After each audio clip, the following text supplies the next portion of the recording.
तोरे हौ चर्चा बजरिया में। इसका रिकॉर्डिंग स्टूडियो एकंगर सराय। तोरे हौ चर्चा बजरिया में।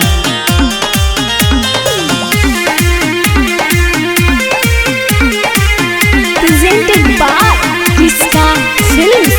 जेकरा दुकानी पर जाहिगे छाउड़ी बस जाही ओकरे नजरिया में। बस जाही ओकरे नजरिया में।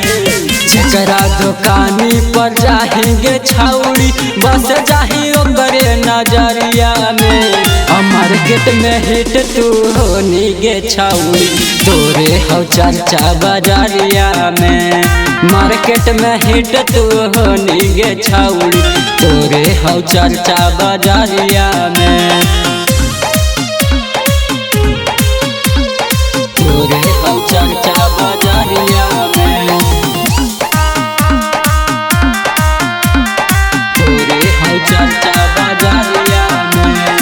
हमरा त लगा हौ छाउड़ी कुछो दाल में हाकौ का लागे।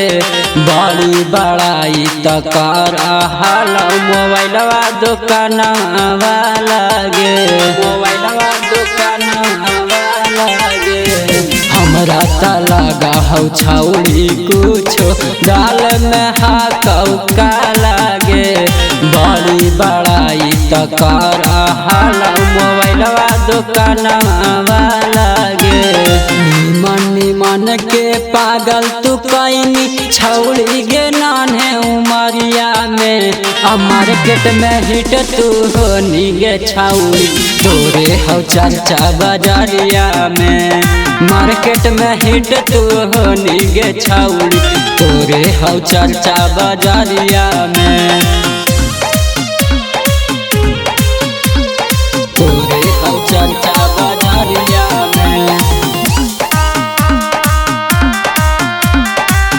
इसका रिकॉर्डिंग स्टूडियो एकंगर सराय। घूमे मारा के टवा छाउड़ी चल जाही रोजाना गे। कैसन हौ तोर बापा भाई बा कर हौ न माना गे। कर हौ न माना गे। घूमे मारा के टवा छाउड़ी चल जाही रोजाना गे। कैसन हौ तोर बापा भाई बा कर हौ न माना गे। पता चलौ कि निकुलवा जोर मिले जाही लहरिया में। मार्केट में हिट तू होनी गे छौड़ी तोरे हौ चर्चा बजरिया में। मार्केट में हिट तू होनी गे छौड़ी तोरे हौ चर्चा बजरिया में। इसका रिकॉर्डिंग स्टूडियो एकंगर सराय।